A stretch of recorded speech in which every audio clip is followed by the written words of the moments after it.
Hope island Kakinada నగరం నుంచి సుమారు గంట సేపు సముద్రంలో ప్రయాణం చేసిన తర్వాత కాకినాడ నగరాన్ని రక్షిస్తున్న ఈ హోప్ ఐలాండ్లో నివసిస్తున్న ప్రజలకు ఎంత మేరకు రక్షణ ఉంది, అసలు వారి జీవన విధానం ఎలా ఉంది? హోప్ ఐలాండ్లో ఎవరికీ తెలియని సంచలన విషయాలు. పుత్రయ్య పాకలు హోప్ ఐలాండ్గా ఎలా మారింది? ఇక్కడ నేను పుట్టముందు నుంచి ఒక 40 సంవత్సరం బట్టి హోప్ ఐలాండ్ పుత్రయ్య అన్న ఊరు. అక్కడ నివసించే వారి జీవనం ఎలా ఉంటుంది? కరెంట్ లేనిది మేము చేయలేము సార్. దీపం బొడ్డులతో ఉంటాం సార్. చిన్న పిల్లలు కూడా పుట్టిన పిల్లలతో కూడా దోమలు కుడతానే ఉంటాయి ఒకసారి. హోప్ ఐలాండ్లో నివసిస్తున్న ప్రజల కష్టాలు కన్నీళ్లపై మెగా9 గ్రౌండ్ రిపోర్ట్. ఎండాకాలం ఊరిన దాకా కూర్చోవాలండి. ఆ ఊరాక తోడుకుండి వెళ్తామండి ఒకరి తర్వాత ఒకరు.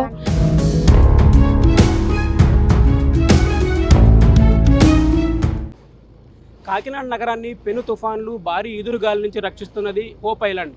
కాకినాడ పట్టణానికి సుమారు 8 కిలోమీటర్ల దూరంలో ఈ హోప్ ఐలాండ్ అయితే ఉంది. ఈ హోప్ ఐలాండ్ కాకినాడ నగరం నుంచి సుమారు గంట సేపు సముద్రంలో ప్రయాణం చేసిన తర్వాత హోప్ ఐలాండ్కి అయితే చేరుకుంటాం. కాకినాడ నగరాన్ని రక్షిస్తున్న ఈ హోప్ ఐలాండ్లో నివసిస్తున్న ప్రజలకు ఎంత మేరకు రక్షణ ఉంది, అసలు వారి జీవన విధానం ఎలా ఉంది అనేది తెలుసుకునే ప్రయత్నం చేద్దాం.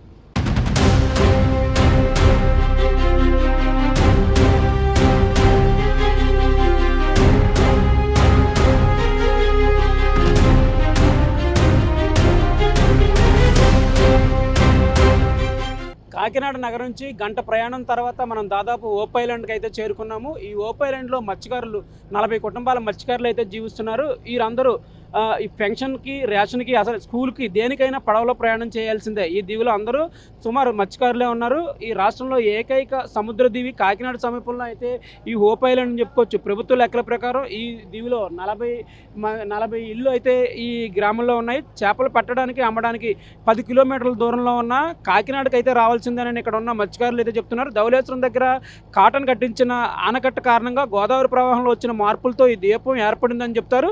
గోదావరి నది సంగమంలో ఇసుక మేటలతో ఈ ద్వీపం అయితే రూపుదాల్చడం జరిగింది. ప్రస్తుతం 16 కిలోమీటర్ల పొడవు ఉంది. 1000 ఎకరాలు రిజర్వ్ ఫారెస్ట్గా అయితే ప్రకటించడం జరిగింది. ఆలివ్ రిడ్లే తాబేళ్లకు ఈ ప్రాంతం ఆవాసంగా మారింది. హోప్ ఐలాండ్కు కాకినాడ రక్షణ కవచంగా ఉంటుంది. ఈ తుఫాన్ల నుంచి కాపాడుతుంది. తుఫాన్ల నుంచి కాపాడటంలో పాటు కాకినాడ పోర్టు అభివృద్ధికి అయితే ఈ ఐలాండ్ అయితే ప్రధాన కారణంగా నిలుస్తుంది. హోప్ ఐలాండ్ వల్ల గత 100 ఏళ్లలో తుఫాను డైరెక్ట్గా కాకినాడని అయితే భౌగోళికంగా అయితే ఈ అటాక్ చేయలేదని అయితే ఇక్కడ ఉన్న అధికారులు అయితే చెప్తున్నారు. కాకినాడకు రక్షణ కవచంగా మారింది. పోర్టు కెరటాలకు తగలకుండా హోప్ ఐలాండ్ అయితే ఒక షెల్టర్గా వచ్చింది. ఇక్కడైతే టూరిజం మాత్రం ఇప్పటి వరకు అభివృద్ధి చెందలేదు. ప్రధానంగా చూసుకున్నట్లయితే ఇక్కడ ఉన్న మత్స్యకారులు అయితే కేవలం వేటనే నమ్ముకుని అయితే ఇక్కడ జీవిస్తున్నారు. ఈ హోప్ ఐలాండ్ అంటే హోప్ ఐలాండ్ నుంచి కాకినాడ ఏ అవసరం కోసమైనా కాకినాడకి అయితే రావాలి. కాకినాడ అంటే వీళ్ళు పట్టిన చేపలు అమ్మడానికి కూడా కాకినాడ రావాలి. అలాగే ఇక్కడ ఉన్న పిల్లలు స్కూళ్ళకి కానీ, రేషన్ కార్డులకు కానీ, పెన్షన్లు కానీ ఏం తీసుకోవాలన్నా ఈ సముద్రం మీద ప్రయాణం చేసి కాకినాడకి అయితే చేరుకోవాలి. అసలు కాకినాడలో ఈ మత్స్యకారులు ఎటువంటి ఇబ్బందులు ఎదుర్కొంటున్నారు, వాళ్ళకి ఇప్పటివరకు ఎటువంటి అభివృద్ధి జరిగింది, ఇక్కడ ఉన్న హోప్ ఐలాండ్లో ఏ కార్యక్రమాలు అయితే ఇక్కడ ఉన్న ప్రజాప్రతినిధులు గడిచిన కాలంలో ప్రజాప్రతినిధులు ఏ అభివృద్ధి కార్యక్రమాలు చేశారనేది మరికొద్ది సేపట్లో వాళ్ళ ద్వారా అడిగి తెలుసుకుందాం.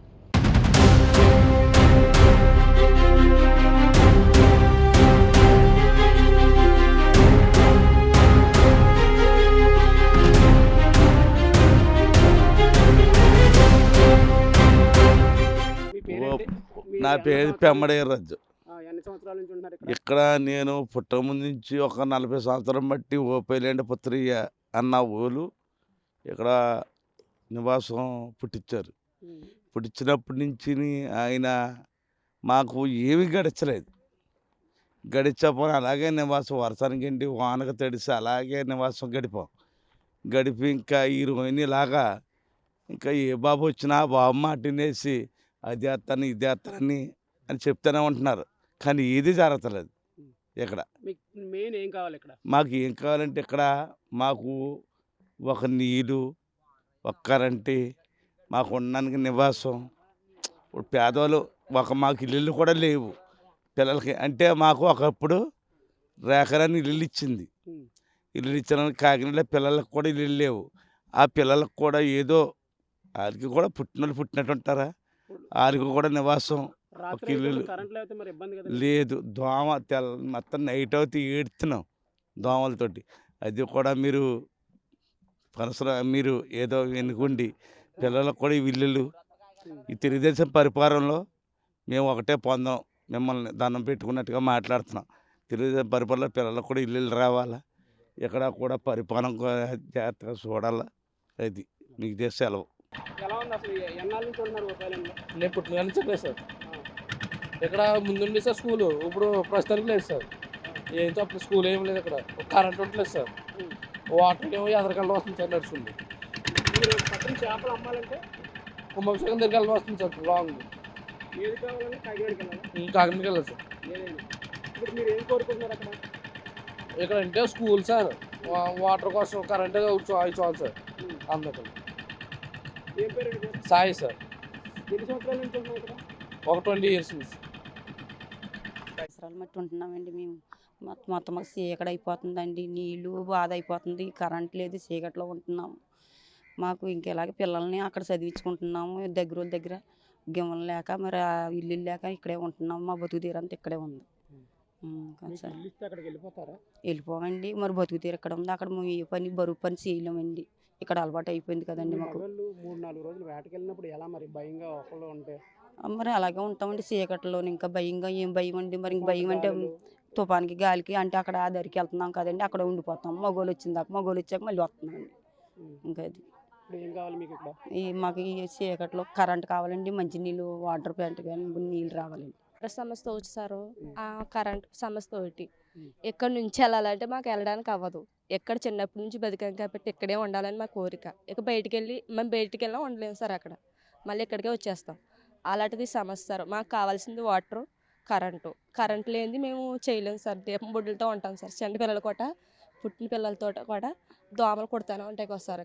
మీకు ఎవరికైనా అనారోగ్యం అయితే ఎక్కడికి వెళ్తారు? కాకినాడ వెళ్తాం సార్. ఏమైనా ఎమర్జెన్సీ అయితే? ఎమర్జెన్సీ అయితే సార్ తెప్పల నుంచి వెళ్తాం సార్. అంటే అక్కడ ఇల్లు కొంతమందికి ఇల్లులు ఉన్నాయి. అవునా సార్, అక్కడ ఉండలేము సార్. మేము చిన్నప్పటి నుంచి ఇక్కడ అలవాటు అయిపోయిన వాళ్ళు ఇక్కడే ఉండగలం సార్.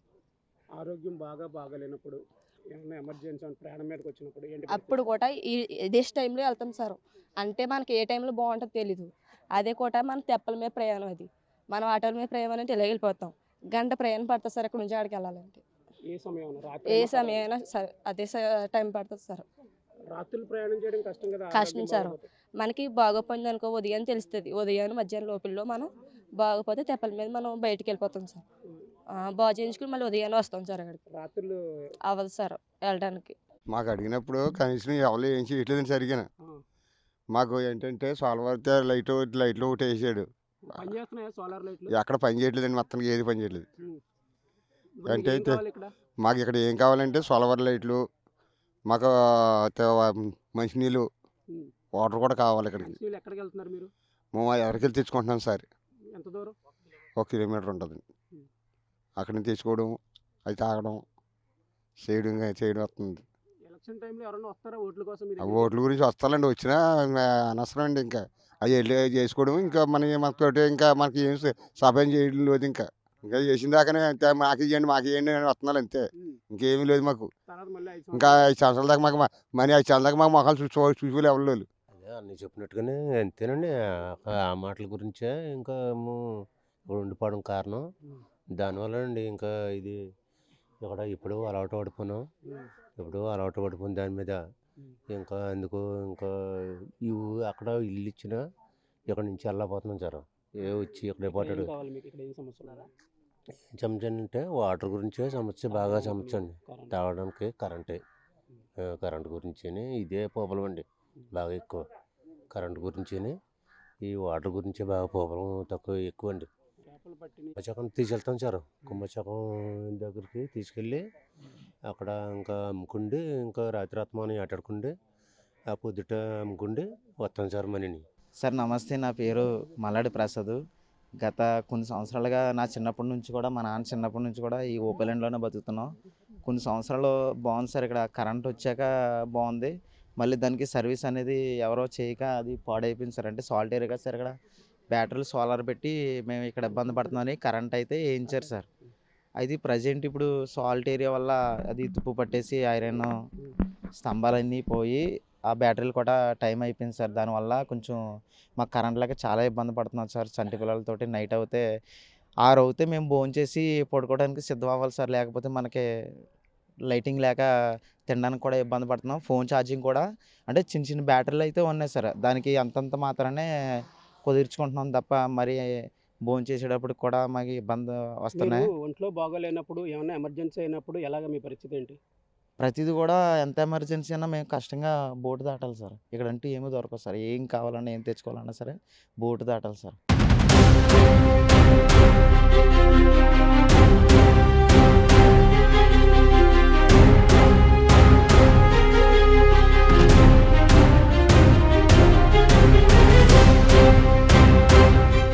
4 వైపులా సముద్రం. కానీ గుక్కడి నీళ్ళ కోసం కిలోమీటర్ల మేర ఇసుకలో మహిళలైతే ఇక్కడికి రావాల్సి వస్తుంది. ఇక్కడ మనం చూస్తున్నాం, ఇక్కడ ఒక బావి అయితే ఉంది. ఇందులో కూడా అరడుగు మాత్రమే నీళ్లున్నాయి. ఈ నీళ్ళని వీళ్ళు తోడుకుని వడగట్టుకుని తాగుతామని చెప్తున్నారు. ఇక్కడ ఉన్న మహిళలు ఉన్నారు. అసలు ఈ మత్స్యకార మహిళలు నీళ్ళ కోసం ఎంతో ఇబ్బందులు పడుతున్నారు. అమ్మ చెప్పండి, ఈ నీళ్ళ కోసం మీరు ఇన్ని దాదాపు 1 కిలోమీటర్న్నర నడిచి వచ్చారు. అసలు ఎలా ఉంటుంది ఎండాకాలం? ఎండాకాలం ఊరిన దాకా కూర్చోవాలండి. ఆ ఊరాక తోడుకుండి వెళ్తామండి, ఒకరి తర్వాత ఒకరు అలాగా పడుతుంది. తోడుకుండి వెళ్తామండి. మరి తాగడానికి నీళ్ళు లేకపోతే ఎలాగ ఉండవని అనేసి. అమ్మా, ఇది అసలు ఈ నీటి సమస్య అధికారుల దృష్టికి ఎవరి దగ్గర తీసుకెళ్లారా? ప్రజాప్రతినిధుల దృష్టికి కానీ, అంటే మీరు ఓట్లు అడగడానికి వస్తారు కదా, వాళ్ళని మీరు నీటి సమస్య కోసం అడగలేదా? అడిగామండి, నీరు కోసం అడిగామండి, కరెంటు కోసం అడిగామండి. చేస్తాము, మమ్మల్ని గెలిపించండి అని అన్నారండి. ఇప్పుడు అలాగన్నా మా పెద్దవాళ్ళు, పెద్దలు ప్రెసిడెంట్ అలాగ పెద్దలు గట్ట వెళ్ళారని, గ్యాం పెద్దలు గట్ట అని మాకు నీళ్ళు బాధ, కరెంటు బాధ, కొంచెం మాకు అవి సప్లై చేయండి అంటే చేస్తాము, ఉండండి చేస్తామండి అనేసి అంటున్నారు. కానీ మాకు కరెంటు కానీ నీళ్ళు కానీ పట్టించుకుంటున్నదండి. అమ్మ, ఇక్కడ చెరువులా తవ్వారు. అసలు ఈ చెరువు ఎప్పుడు తవ్వారు? ఎందుకు దీన్ని నిరుపయోగంగా వదిలేశారు? ఇది పైపుల ద్వారాగా రానాకని చేశారండి. ఊర్లో చేస్తే అని పాములు వచ్చి తాగేస్తాయి అని ఇంకా ఆపేసాలండి. ఇంకా ఇసుకెత్తే మనకి బాధ మనకు మందిని అని ఇంక ఈ నుజ్జులతోటే ఇంకా అలాగా కాలసంకరంగా జరిపోయిందండి. ఈ నీళ్లు ఎలా తాగుతారమ్మా మీరు? వేడి చేసుకుని వడగట్టుకుని తాగుతారా? లేదండి, మామూలుగా వడగట్టేసుకుని మామూలుగా తాగుతామండి. అవి అంటే కాసుకోం. ఎప్పుడైనా వరదలు వర్షాలు వచ్చినప్పుడు ఈ నీళ్ళు కలుషితం అవుతాయి కదా, అప్పుడు మీకు ఏ అనారోగ్యం ఏం జరగదు? లేదండి, వైరస్ ఉన్నంత మట్టికి అలాంటిది ఏం జరగలేదండి. ఇప్పుడు మట్టికి అంతా మేము నీళ్ళు తాగినా అలాంటిది ఏం చేయదు. మేము కాసుకోమండి. నీళ్ళు మాత్రం మామూలు వడగట్టుకుని ఇంట్లో పెట్టుకుని మూత పెట్టుకుని అయ్యే తాగుతాం మేము. రాత్రులు ఎప్పుడైనా నీళ్ళ కోసం వస్తారా? రాత్రి అయితే మీరు రామంటే నైట్ టైం పురుగులు అయితే తిరుగుతాయండి. అందువల్ల మేము నైట్ ఒకవేళ నీళ్ళు లేకపోతే ఎవరన్నా కొంచెం సాయం పడితే ఇస్తారండి. బిందెలు పొద్దున్న దాకా అయ్యే తాగుతాము, మళ్ళీ పొద్దున్న వస్తామండి అంతే. ఇది ఇక్కడ ఉన్న మహిళలు చెప్తున్న పరిస్థితి. తమను ఓట్లు వేసే యంత్రాలుగా పరిగణిస్తున్నారు తప్ప మనుషులుగా అయితే ప్రజాప్రతినిధులు గుర్తించట్లేదు. గత ఎన్నో దశాబ్దాల నుంచి ఇక్కడ ఈ నీటి సమస్యను అయితే ఎదుర్కొంటున్నాము. ఎంతోమంది ప్రజాప్రతినిధులు, ఎన్నో ప్రభుత్వాలు మారినా తమ పరిస్థితులు ఇలాగే ఉన్నాయి. కనీసం తమ గోడు వినే నాదుడు కరువయ్యాడని చెప్తున్నారు. చుక్క నీటి కోసం కిలోమీటర్ల మేర ఇక్కడికి నడిచొచ్చే పరిస్థితి. 4 వైపులా నీరున్న తాగడానికి చుక్క నీరు అయితే కరువైన పరిస్థితి అయితే ఇక్కడ నెలకొంది. ఎంతోమంది ప్రజాప్రతినిధులు, ఎన్నో ప్రభుత్వ అధికారులు తమ దృష్టిని ఈ సమస్యను తీసుకెళ్ళినా వారు ఎప్పుడు సమస్యను పరిష్కరిస్తామని మీనమాసాలు లెక్కిస్తున్నారు తప్ప ఈ సమస్య అయితే తీరట్లేదని ఇక్కడ ఉన్న మహిళలు అయితే వాపోతున్న పరిస్థితి.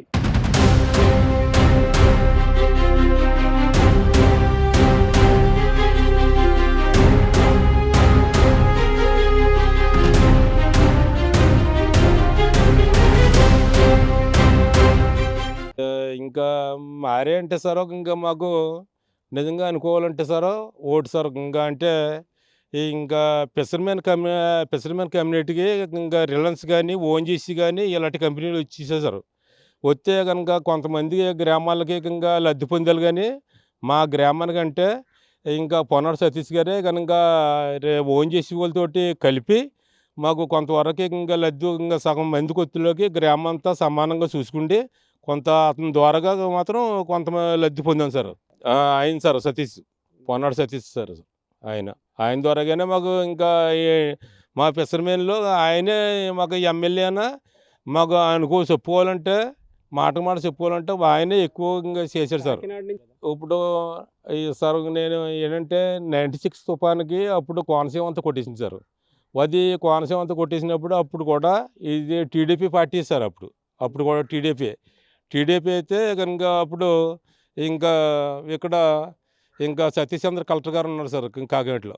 ఆయన దగ్గరికి ఇంక మేము ఫిషింగ్ రేట్ గురించని ఇంకా వెళ్తే ఆయన కూడా కనుక ఓపైలండి నేను కూడా వచ్చాను కానీ మీ ఊర్లోకి రాలేదు. మీ ఫిషింగ్ రేట్ గురించి అయితే నేను న్యాయం చేస్తాను. మీకు కాకినాడ పట్టణానికి వచ్చేసేలాగా మీరు చూడండి. మీకు ఈ 3 దిక్కుల సైటు ఇంకా అక్కడ మీకు ఇస్తామంట్లోకి అప్పుడు మా వాళ్ళతోటి కూడా ఒక కమిటీ అవ్వాను సార్. కమిటీ అవ్వి అప్పుడు ఇంకా ఏంటంటే ఆ కమిటీలో కనుక రే బాబు ఇక్కడ ఎప్పటి నుంచో తరతరాలుగా బతికినాం, మన బతుకైతే మనం బతకొచ్చు, చేపలు అటు ఎక్కడున్నాయి ఆటాడుకోవచ్చు ఇక్కడేనే వంతు గురించే ఏంటంటే మరి ఇంకా కలెక్టర్ గారు మనకి ఇల్లు అక్కడికి వస్తే ఇస్తా అంటున్నారు అంట్లోకి అప్పుడు మేమంతా ఒకటి ఇంక సరే సార్ అంట్లోకి అప్పుడు తూరంగా అక్కడ ఇంకా దేవస్థలం భూమి దగ్గర సార్ ఇంకా 93 ఇల్లు సైటు ఇచ్చారు సార్. అంశం ద్వారాగా వాళ్ళే అధికారులు కట్టించి ఇంకా మాకు అంటే 30,000 రూపాయలు మాత్రం మేము కట్టడం జరిగింది సార్. అది రుణం ఇప్పుడు ఉన్న వాళ్ళు అసలు మరి అక్కడికి ఎందుకు వెళ్ళట్లేదు? కాకినాడకి అక్కడికి వెళ్ళిపోవచ్చు కదా మీరు. ఇప్పుడు సార్ అక్కడ అంటే ఈ ముందు నుంచి ఉన్న కమిటీ మా ఫిషర్మెన్ కమిటీలో ఏంటంటే ముందు నుంచి ఉన్న వాళ్ళు సరిహద్దుల గురించి అని ఉంటుంది సార్ ఒకటి. ఆ సరిహద్దుల గురించి అని ఉన్నది. ఇప్పుడు వెనకాల వచ్చిన వాళ్ళు కనుక ఆ ఒడ్డు చుట్టుపక్కల ప్రాంతంలో ఏటాడడానికి ఆటంకాలు పెడతారు సార్. ఆటంకం దానివల్ల మాకు ఇక్కడే ఎప్పటి నుంచో ఉన్నాం కాబట్టి మాది ఇంకా రేషన్ కార్డు కానీ ఆధార్ కార్డు కానీ ఇప్పుడు అక్కడ ఇల్లు ఇచ్చినా మార్పించలేదు సార్. ఎందుకు ఏం కారణం చేతలంటే ఒకప్పుడు 93లో ప్యాంటేషన్ వేసాను సార్. సరి ప్యాంటేషన్ 93లో వేసాను, 97, 98, 99 సార్. అది ఇంకా పారదర్శకాలు ఏమన్నారంటే వన సంరక్షణ సమితి గురించే ఇక్కడ విఎస్సి పెట్టాలి అంటే అప్పుడు కనుక మేము ఇంకా ఈ గ్రామం అంతా ఏకమవి ఇంకా దాంట్లో పాల్గొన్నాం సార్. దాన్ని ఇంకా 3 ఈ 93 వేసిన ప్యాంటేసిన ఇంక మొత్తం 250 హెక్టార్లు సార్ మొత్తం వేసింది ప్యాంటేసిన. అది మీకు సగం మాకు సగం అనాలి సార్. మీకు సగం మాకు సగం అంటే ఇంకా దాని గురించని ఇది ఇంకా 2 హెక్టార్లు మాత్రం కటింగ్ చేశారు సార్. మీటర్కి వేసిన మొక్క 2 హెక్టార్లు కటింగ్ చేశారు. అది మా సంఘానికి మాత్రం శ్రీ భైరస్వామి వన సంరక్షణ సమితి అని ఒక పేరు ఉంది సార్ దీనికి. అది ఇంకా ₹1,00,000 మాత్రం ఆ ఆటోకి వచ్చాయని ఇచ్చారు సార్. అప్పటి నుంచి కటింగ్ పెట్టలేదు సార్. మేము కూడా అడిగాను సార్ ఇంకా మరి దీని గురించి చాలా ఇబ్బందులు పడ్డాం కాబట్టి కనుక దీని గురించి ఎంతో ఏటమా అనుకుంటూ చేసాం కృషి. సగం అన్నారు కదా, మీకు ఎందుకు ₹1,00,000 ఇచ్చారు? అంటే సార్ 2 హెక్టార్లు సార్. 2 హెక్టార్లు కటింగ్ చేశారు సార్. 2 హెక్టార్లు పూర్తిగా ప్యాంటేషన్ అంతా కటింగ్ చేయలేదు సార్. 2 హెక్టార్లు అంటే ఇంకా 2 హెక్టార్లో ఇంకా కటింగ్ చేసి మనీ మొక్క వేద్దామని ఇంకా చేయలేదు సార్. ఇది వెళ్ళిన తర్వాత తోలిన తర్వాత వేద్దామని ఇంకా చేయలేదు సార్. అది వాళ్ళు అన్నప్పుడు సార్ ఇంకా ఏంటంటే ఇంకా అప్పుడులో ఏమంటారు సార్ అలా చేసి తర్వాత ఇంకా సార్ మీకు చెయ్యకపోవడం కటింగ్ చేయకపోవడం కారణం ఏంటి అంటే ఇంకా ఇది సెంట్రల్ బెల్ట్ ఓపైలండి అంటేనే ఇది ఇంకా ఒక రక్షణ ప్రాంతం సెంట్రల్ బెల్ట్ కింద వదిలేస్తున్నాం దీన్ని కనుక అని అధికారులు చెప్పడం జరిగింది సార్. అందు గురించి అని మేము గట్ట ఇంకా దాని మీద ఇంకా అలాగా దృష్టి పెట్టకుండా ఇంకా అలా వదిలేసాం సార్. అది ఇంతవరకు సార్.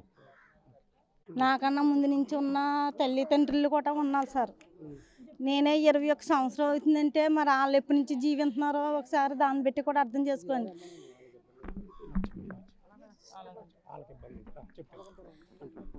ఈ 21 సంవత్సరం బట్టి కూడా ఇంకా మేము ఇక్కడ ఉన్నాం సార్. ఇంకా మాకు ఏంటంటే కరెంటు నీళ్ళు ఇది ఇబ్బందము, వెళ్ళటము రావటము అది ఇబ్బంది అయిపోతుంది సార్. నిన్న కాక మొన్న కూడా ఇంకా కొంత గాలిగా ఉన్నప్పుడు కూడా మాకు దారి ప్రయాణం చేసుకోవడానికి కూడా అవకాశం లేదు సార్. వస్తారు సార్. తుఫాను అవి వచ్చినప్పుడు ఇస్తాం, మీకు ఏం కావాలంటే మీకు ఏమన్నా మేము హెల్ప్ చేస్తాం, మేము హెల్ప్ చేస్తాం, మీకు సుపయంగా మేము మళ్ళీ మిమ్మల్ని సేవంగా ఇక్కడికి అప్పచెప్పేదాకా మేమే చూసుకుంటాం అన్నీ అనేసి అంటారు సార్. అలాగా అన్నపహారంగా వెళ్తున్నాం. వెళ్ళేదాకా ఉండి మాకు ఏది లేదు సార్. ఏ హాస్టల్లో ఏ దోమలోనే పడేసేస్తే ఏదో ఉన్న 2 రోజులు వాళ్ళు ఎట్టిన కలగంజి తినేసి మళ్ళీ ఇక్కడికి రావడం తప్పలేదు సార్. మాకు ఏం కావాలి సార్? మాకు ఇంకా యువతలు ఉండిచ్చినా ఉండకపోయినా కానీ మాకు ఇల్లు లేని వాళ్ళం కూడా ఉన్నాం సార్. ప్రస్తుతానికి ఇల్లు లేని వాళ్ళం కూడా సహా మంది ఉన్నాం. ఇక్కడ ఉంటే ఇక కరెంట్ లేదు, వాటర్ లేదు సార్ ఇక్కడ మాకు. మా వారు నేను కూడా ఒక 5 నెలలు ఈ వాటర్ డిపార్ట్మెంట్లో తాంబేలు గుడ్ల పని కూడా చేస్తాం సార్. ఇవి గుడ్లు అట్టుకొచ్చి పిల్లలు తయారు చేయడం కూడా అది మేము ఒక 5 నెలలు చేస్తాం సార్ మన రేంజుల గారి ద్వారా. కానీ అండి మేము కాళ్ళు చేతులు లాగుతున్నాయి, నడులు లాగుతున్నాయని మానేసామండి. ముందు అలుగులు కూడా లాగేవాళ్ళు, ఆడవాళ్ళు మగవాళ్ళు ఆటలాడేవాళ్ళు. ఇప్పుడే ఇప్పుడన్నా ఒకళ్ళు వెళ్తారండి. ఆపరేషన్లు కూడా ఓడిపోయింది, పెద్ద ఆపరేషన్లు అలుగులు లాగడం మానేసాం అందుకు. ఇప్పుడు ఎక్కడెక్కడో ఒకళ్ళు వెళ్తున్నారులే అండి. అదిగో ఇందాక మాట్లాడింది ఆవిడ, అలాంటి వాళ్ళు కూడా వెళ్తున్నారు ఏటలకి. ఏట ఆడేవాళ్ళు, అలుగులు ఆగేవాళ్ళు అండి. అలుగులు ఆగేవాళ్ళు. ఇక్కడే మొత్తానికి మాకంటే ఇక్కడే ఇష్టం అండి. వరనియ్యండి, వరనియ్య తోడుకోవాలండి. తోడుకుండి అటుకెళ్ళి ఎసర్లు కూడా ఎట్టుకోవాలండి. ఏవో ఆడుకోనకంటే అక్కడ బోరింగ్లు కూడా ఉన్నాయి కదండి, ఇక్కడ బట్టలు గిట్ల పులుముకొని తినేయాలండి.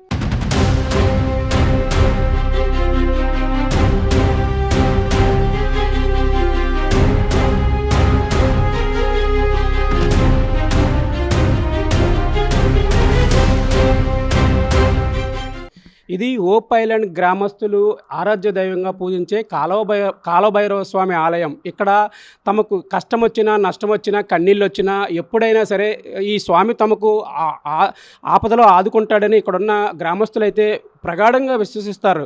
ఆ అర్ధరాత్రి సమయంలో కానీ, అనారోగ్యాలు పాలైనప్పుడు కానీ స్వామి మీదే భారం వేస్తారు. ఈ స్వామి తమకు ఎప్పుడు ఎటువంటి నష్టం జరగకుండా కాపాడతాడని వీళ్ళు ప్రగాఢంగా విశ్వసిస్తారు. ఈ గ్రామస్తులైతే స్వామి మీదే భారం వేసి ఇక్కడ జీవిస్తున్నామని చెప్తున్నారు. ఈ స్వామికి మహాశివరాత్రి పర్వదినం రోజున విశేష అభిషేకాలు, అర్చనలు ఇక్కడ జరుగుతాయని గ్రామస్తులు చెప్తున్నారు. మొత్తం మీద చూసుకున్నట్లయితే ఇక్కడ ఈ పరిసర ప్రాంతాల్లో కరెంటు లేకపోవడం వల్ల ఏవైనా విషపు పురుగులు కానీ, ఏదైనా ప్రమాదం సంభవించినప్పుడు కానీ, అనారోగ్యాలు పాలైనప్పుడు కానీ ఈ కాలభైరవ స్వామి మీదే భారం వేస్తాము, ఆయనే మమ్మల్ని కాపాడుతాడనే నమ్మకంతో అయితే ఇక్కడ ఉన్న గ్రామస్తులు అయితే జీవిస్తున్నామని చెప్తున్నారు. ఈ తమ కష్టాల నుంచి తమను గట్టెక్కిస్తాడు, ఎటువంటి ఆపదలు రాకుండా తుఫానుల నుంచి కానీ, బీభత్సమైన గాలి వానల నుంచి కానీ ఈ స్వామే తమ గ్రామాన్ని రక్షిస్తాడని ఇక్కడ ఉన్న ప్రజలైతే ప్రగాఢంగా నమ్ముతారని చెప్తున్నారు.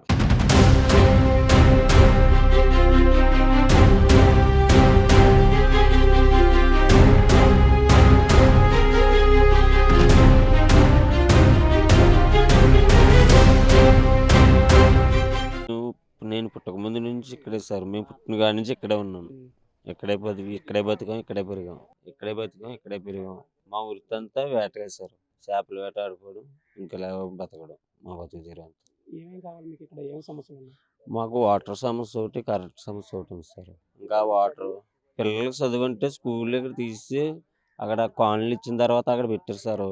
ఇంకా అందుకని అవతల దాన్ని చదివిస్తున్నారు పిల్లల్ని స్కూల్ తీసి. ఒకవేళ బాగోపోతే స్టెప్ మీద వెళ్తాం సార్ అవతల పక్కకి. కాకినాడకి స్టెప్ మీద వెళ్ళి చేసుకుని మళ్ళీ వస్తాం. ఉదయం రాత్రులన్నా నైట్ అన్నా ఇంకా స్టెప్ మీద వెళ్తాం సార్. రాకపోకలకి స్టెప్ మీద సముద్రంలోనే ప్రయాణం చేస్తాం రాత్రులు పగళ్ళు కూడా. మాకు ఈ ఊరు అలవాటు, మాకు భయం అన్నది ఏదండి. మాకు అటు సముద్రం ఇటు వచ్చేసిన భయం అన్నది ఇది. మేము ఇక్కడే ఉంటాం, ఉంటుండగా ఇంట్లో ఉంటాం. మా కోడళ్ళు అక్కడ పిల్లల దగ్గర ఉంటారు కాకినాడలోను. ఇల్లు ఇచ్చారు, పిల్లల్ని చదివించుకుంటా ఉంటారండి. మేము ఇక్కడే ఉంటాం. ఉన్న వాళ్ళ దాకా 5 సంవత్సరాల దాకా కరెంట్ ఉన్నది ఇక్కడ. ఇప్పుడు కరెంట్లో దీపం బుడ్లోనే ఉన్నప్పుడు అంతాన. ఈ నీళ్ళ గురించి మాకు ఆ భయం అన్నది లేదండి ఇక్కడ. ఏం కావాలి, నీళ్ళు కావాలంటే దగ్గర కరెంట్ వేయాలండి. మాకు సుపానుగా ఉండాలంటే.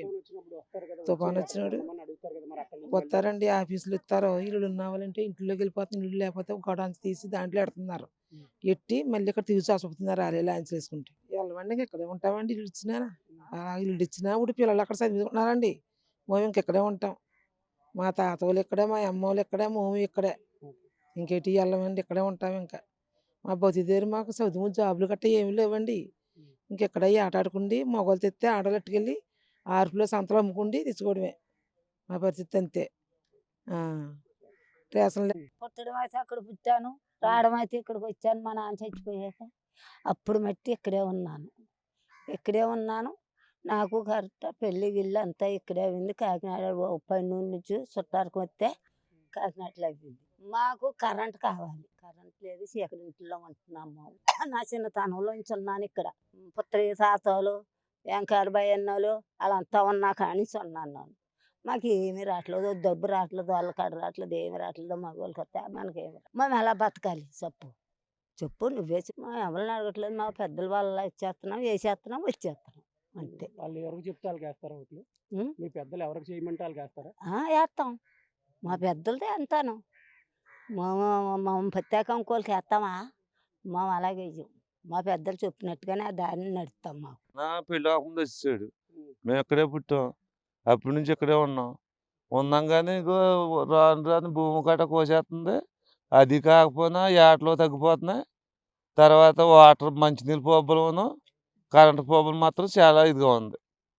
దాని గురించి మట్టుకే మాకు చాలా ఇబ్బందిగా ఉంటుంది. ఎవరినన్నా అడిగారా మాకు ఈ కష్టాలు ఉన్నాయి? ఉన్నాయని అడిగాం సార్. అడిగాం కానీ ఎవరో చేస్తామంటున్నారు కానీ ఇంకా ఎవరు ముందుకు రాలేదు సార్. మేము చాలామంది కాగితాలు కట్టి పెట్టాం. అన్నీ చేసాం కానీ చేస్తాం అంటున్నారు కానీ ఇంకా చేసింది ఏమీ లేదు సార్. అది ఎవరన్నా వస్తారా చూడడానికి ఎప్పుడైనా?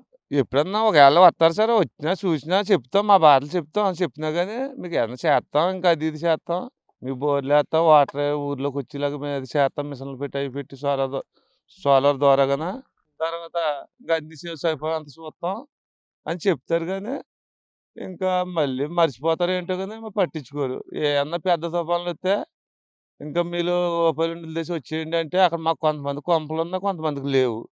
లేని వాళ్ళు అక్కడ రావడం కంటే చాలా ఇబ్బంది పడ్డం వస్తుంది. పిల్లలు చదువు అంటే ముందు అయితే ఇంకా ఇక్కడ కానీ ఇంకా రాను అంతా పిల్లలు బయటకు వెళ్ళి ఇంకా చదువుకుంటున్నారు. ఇంకా ఇక్కడ చదువుకోవడానికి ఇబ్బంది అయిపోతుంది సార్. ఒకవేళ మాస్టర్ టీచర్ రావడానికి తీసారంటే పిల్లలు గట్రా ఇక్కడ మన తల్లిదండ్రులు అలవాటు ఎక్కువైపోయి బేగ వెళ్ళి వాళ్ళకి అది వెళ్ళినా టీచర్ గారు చిన్న మాట అనకముందే మా తండ్రి వెళ్ళి తల్లి వెళ్ళి అది ఇది మా పిల్లలు అంటున్నాం అంటే వాళ్ళకి కొంచెం ఇసుగ్గా ఇంకా ఉండేది. అంతే కదా. ఇప్పుడు ఇటు చదువు చెప్పి టీచర్ అంటే తల్లి కన్నా ఎక్కువ అనుకోవాలి. మరి ఆ మనిషి మీద సారీలు చెప్తాను మనం ఏం చేయలేం కదా. మాకు మెయిన్ మంచినీళ్ళు తర్వాత కరెంటు. హోప్ ఐలాండ్లో నివసిస్తున్న ప్రజల బాధలు వర్ణనాతీతంగా ఉన్నాయి. సుమారు 60 ఇళ్లలో అయితే ప్రజలు జీవిస్తున్నారని చెప్తున్నారు. వీళ్ళు రేషన్ కోసం కానీ పెన్షన్ కోసం కానీ ఎవరైనా అనారోగ్యం పాలైనప్పుడు అర్ధరాత్రి వేళ కానీ సముద్రం దాటాల్సిందేనని చెప్తున్నారు. తమను కేవలం ఓట్లు వేసే యంత్రాలుగా తప్ప మనుషులుగా ఎవరు పరిగణించట్లేదు. ఎలక్షన్ టైంలో తప్ప మిగిలిన టైంలో ఏ ప్రజాప్రతినిధి కానీ తమ వైపు కన్నెత్తి చూసిన పాపాను కూడా పోలేదు. తమకు ప్రధానంగా త్రాగునీరు, విద్యుత్ రెండు కల్పించాలని చేతులెత్తి జోడిస్తున్నామని కూడా ప్రభుత్వాన్ని వారు వేడుకుంటున్న పరిస్థితి. ఇక్కడ ఉన్న ప్రజల కష్టాలైతే త్వరలోనే ప్రజాప్రతినిధుల దృష్టికి వెళ్ళి ఈ ప్రజల సమస్యల పరిష్కారానికి వారు కృషి చేస్తారని ఆశిద్దాం. మెగా న్యూస్ కోసం వీడియో జర్నలిస్ట్ దొరబాబుతో ఉదయ్, హోప్ ఐలాండ్ తీరం నుంచి.